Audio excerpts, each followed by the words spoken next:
Hey guys, Christian Ultimate Recycler. Does this look familiar? This little boombox I repaired recently, and I was going to replace the cassette deck tape belts because I thought they were broken. We had no drive. Turns out it was a little cracked plastic piece that put pressure on one of the gears, a little clutch type assembly.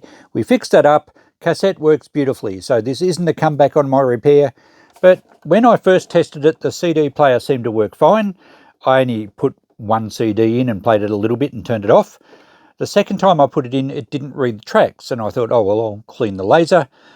Just wipe the top of the laser lens. Seemed to work the next time. Played it again another time just before I took it to the shop, and it wouldn't read it again. And now every time it seems not to, it doesn't say error, it doesn't say no disc, it just says 0 tracks. I'll show you what it's doing. Now first of all, for those of you who have a similar one and want to know what model it is, it's a Teac model PC D120B. I think it's around 1990s. The cord doesn't have plastic sleeves on the pins of the mains plug, and they started doing that in the early 2000s. So it's quite a neat little unit, and I have spent a bit of time on it getting the cassette deck working, but now we need to work out what's going wrong with the CD. So if I power it to CD, there's actually a disc already in it, and it spins up, and it will probably make a liar of me. No, there we go. See, 0. It doesn't read any tracks. This CD should have 20 tracks on it, and of course, nothing works. So if we lift the lid and put it down again, it will spin up again, trying to find the, the index on the disc, and nothing. So I'm not sure if it's a fault with a laser. I believe you can turn the power of the lasers up a bit. I have cleaned that lens, so that should be okay. But we're going to have to pull it apart and see if we can work out what's going on. More time spent on this thing. We never get value for our time on these sort of things, but it's a good learning experience to try. And if it succeeds, well, it might help you guys fix your own. Now, I have tried a couple of different discs, and it seems to do it with a few of them. I'm just going to clean that lens off again. I have cleaned it with IPA. Just wipe it in case any fluff or dust got on it, and we'll try it again. It does seem to be an intermittent problem, although the last few times I've tried it, it's been every time. So it's trying to read the disc now. No, again, 0. So it's more than just a dirty laser lens. But when it was playing okay, although I did notice it skipped a couple of times. So maybe it's something to do with the lens, the laser tracking. If we put the lid down, we should be able to see if the laser actually moves back and forward. A bit hard through the clear cover. No, it's not. It's going up and down on the one spot. So maybe it's something to do with the movement of the laser. Maybe the rails that it slides back and forward on are a bit sticky from old grease. We're going to have to take it apart again. Now, when I split this thing in half to do the cassette deck, I took these screws out behind the antenna that I didn't need to, but I'm assuming we can somehow take the deck out separately. That's the handle. So maybe that will lift out. That would be easier rather than splitting the whole cabinet in half. So let's have a look at that. So there's screws at the front, perhaps under the tuning and volume. Oh, do they lift off? That does, yeah. However, well, there's no screw under that one. Maybe there's some screws. No, I can't see any in there either. This should come off as well.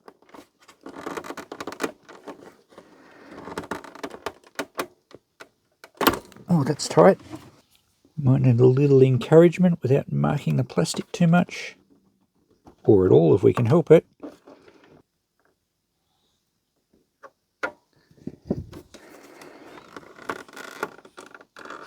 Oh, that's got it. That was tight. Okay. So this whole assembly should come off somehow. Maybe the handle has to come out.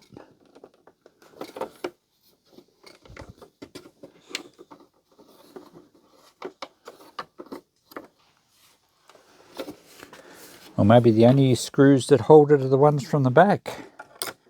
And it might be clipped in the front. Seems to be quite firmly attached.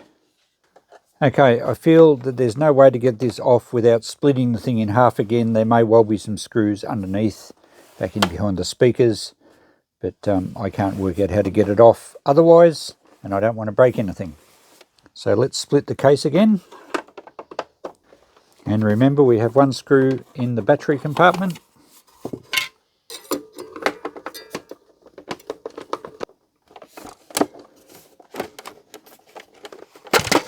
And there we go, she comes apart.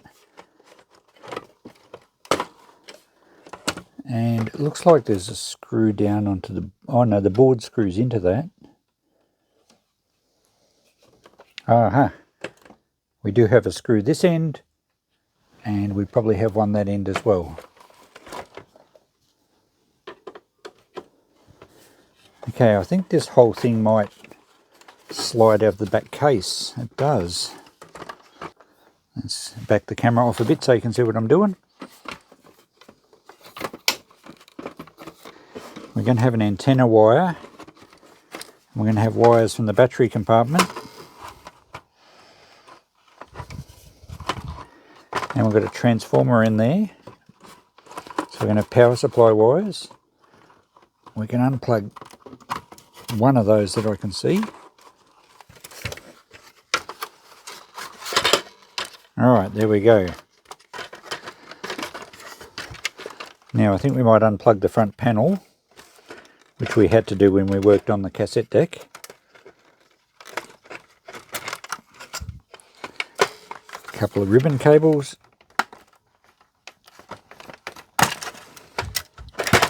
Gets that out of the road.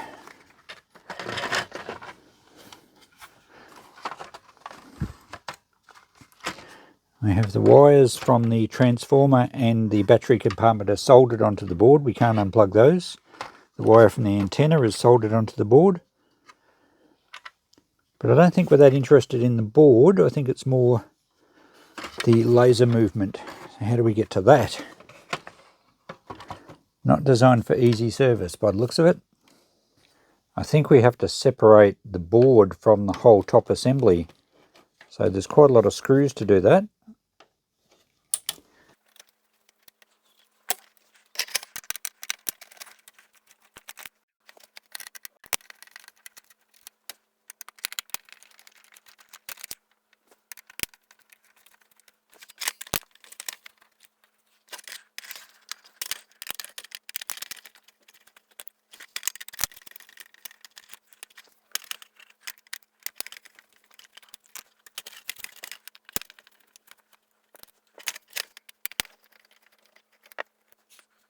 Well, when I say quite a lot, there's about 10. So that will then lift that top away from the board. So it's not designed for easy service, that's for sure. Alright, we can unplug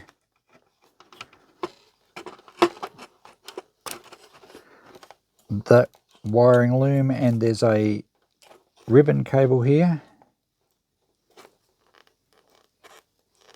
I'll carefully disconnect that. And there's also a sensor switch. I might take that tape off for now.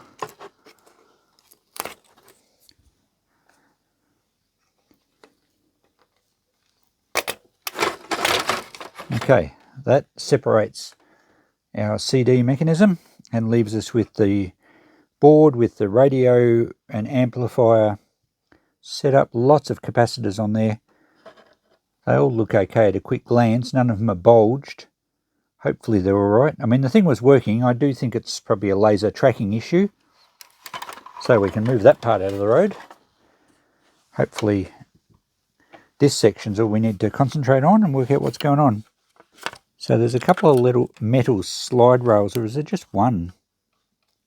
There's just one and a plastic strip on that side that the laser carriage slides back and forward on. I don't know if we can manually slide it. Might be a mechanical issue, or it might be something electronic. But it doesn't seem to want to slide on it. Could be a sensor switch problem, telling the laser to track back, not sure. So we know the sensor switch from, oh, that's the sensor switch from the lid, because when the lid closes down, and that was working because it was trying to read the discs every time I closed the lid, so we know that switch is okay. And there's not much in here other than a couple of motors. One will drive the carriage back and forward, I guess. The other one spins up the disc, which seems to be working okay. Let's take that assembly out and have a better look at it.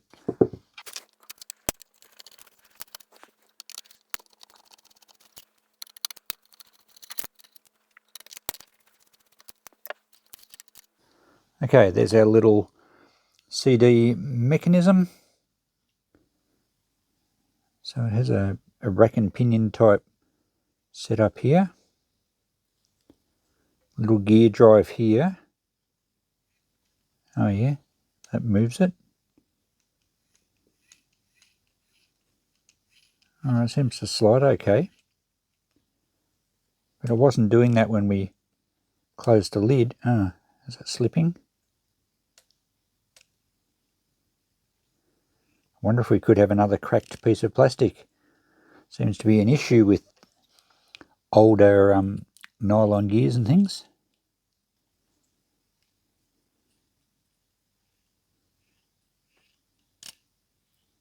It slips, but I am putting pressure on it, pushing it away from the motor a bit. I wonder how many volts that motor is. I could put some voltage on there and just see if it works back and forward properly. A quick check of the motor function here. It says on the side of the motor 5.9. I assume that's 5.9 volts. So I've got my power supply on 5 just to be safe. And if we be careful not to travel the laser carriage too far, it works. And reversing the voltage, of course, reverses the motor function or direction. Why is that not working? There we go.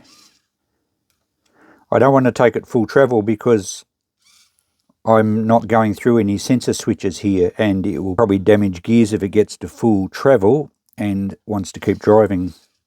But that's working fine. Doesn't sound like there's any clicking. So I actually think the mechanics on this are fine.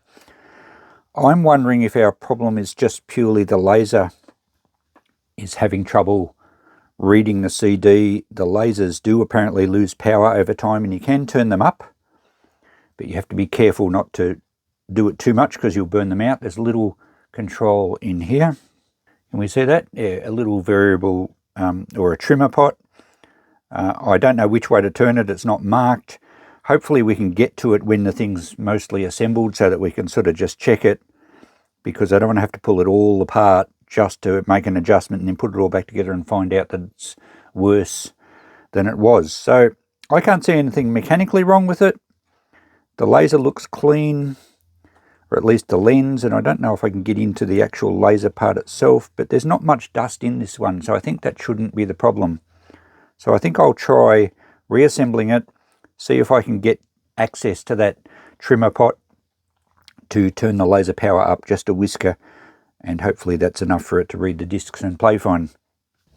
So I have the unit assembled. Well, as you can see, no, I'm lying, it's not assembled, but it is all plugged in. I've got the CD assembly with that board back, so that is assembled, and I've just plugged all the wires in, but I had to leave this whole assembly up higher than the case because it's the only way to get in the back to adjust the laser. Once I put that back down where it's supposed to go, I cannot even see it. So let's try it now with it back together to make sure it all, is plugged in enough to work. I think I've got all the wires plugged in, even the cassette deck, which I didn't have to. So we'll put this CD in. Oh, hang on, we better power it up. I'll take that out for the whoops. It's all precariously balanced here. I'll take that out and make sure it powers up for a start. Alright, so the motor is twitching and it's looking for a disc, and it's got 00, so no disc. But it was doing that with a disc in there. So let's now try the disc.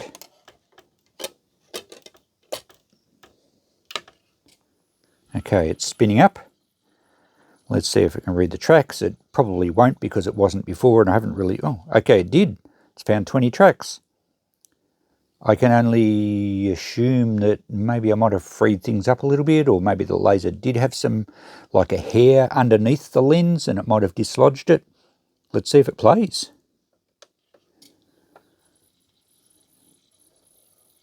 Track 1. And we have no sound. Okay, it's been a few days. I have to get back to this job. Now, it had no sound and I didn't get time to investigate further the other day. It was only because I hadn't plugged one of the speaker or the speaker wire loom back into the speakers. So that was pretty obvious why we had no sound once I saw that. So the unit is on now and it reads 20 tracks. Let's just lift the lid and do it again. You can see the panel there. I'm not sure if you can, but it does say 20 tracks. So if we play, it says track 1.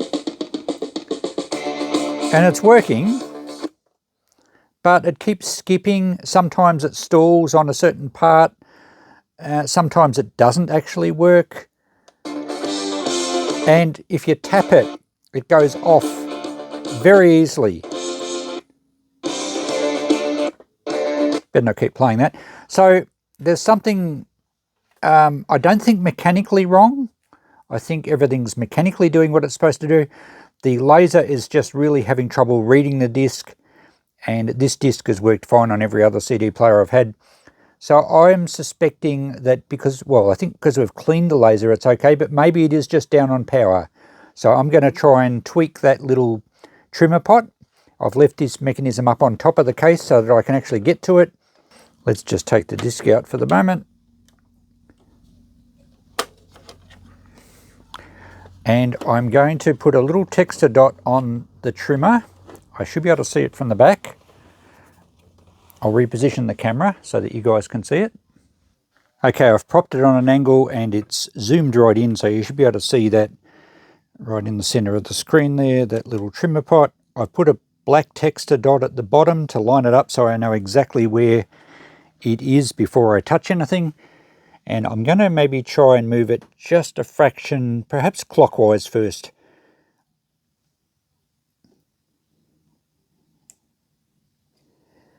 Okay, that's really just lined the edges of the texture dot up with each other, so I know I've gone the width of the texture mark, and that's clockwise. So now we'll try it and see if it plays any better.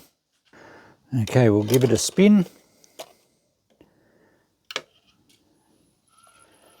Spinning up. It's read the 20 tracks very quickly, so hopefully that did improve the power of it. Press play.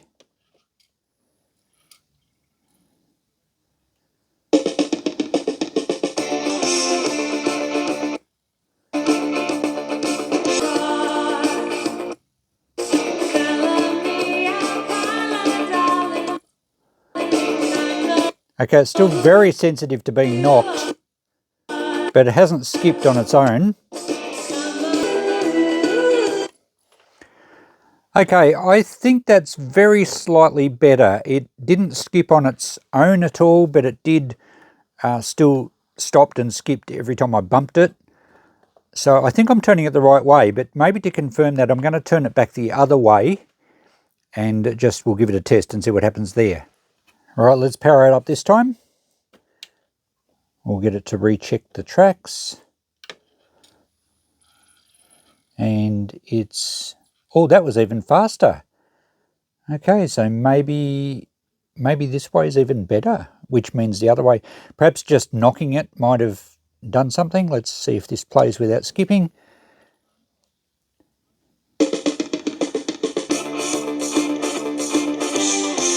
Nowhere near as sensitive. Okay, I'm having to chop this music up a lot so that I don't get any copyright issues, but that seems better. The other way I thought was slightly better, but it was still very sensitive. This way I've been able to tap it and it's not really mucking up the disc at all. So I reckon we've turned the laser up by going anti-clockwise.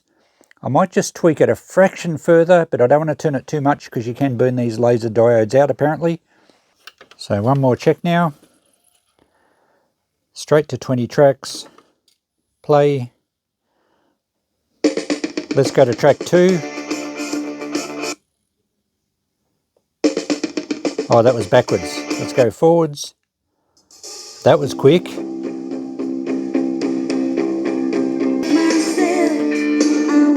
Okay, that is much better. I can actually hit it pretty hard now and it doesn't skip. So I think the laser had just weakened off and we've turned it up, turned the power up a little bit.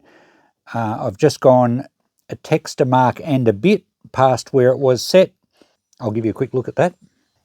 There we go. So you can see now how far I've turned it. The original text marker is right at the bottom at 6 o'clock. I've turned it back to around about 5 o'clock, not quite. And that seems to have increased the power enough to stop it being sensitive to little bumps, and it seems to be reading and skipping and playing quite well now. Right, I'll put it back together. So there we go, guys. After 2 surgeries, the little mini Teac Boombox lives. The CD's been working beautifully. I can even pick the thing up and bump it and carry it around and it keeps playing, whereas certainly before I even had to look at it the wrong way and it would stop and skip. So pretty sure powering up the laser a bit more because it's degraded a bit over the years was the answer for this one. I think you need to be a little bit careful before you dive in and just crank the laser power up on any CD or DVD player, because it might be just masking another problem and you might end up just blowing the laser. In this case, I'm pretty sure I ruled out any other problems, or at least to my knowledge I did. Seems to work fine. Very happy with it. I can take it off to the shop now and sell it. I've been playing CDs all afternoon and it hasn't missed a beat. So thanks for watching. I will link the earlier video where I did the cassette belts below. Well, actually it wasn't the belts, it was another problem. I'll link that below and you can see both operations performed on this unit, and we've managed to save it from the e-waste. Thanks for watching, guys. We'll catch you in the next one. Bye for now.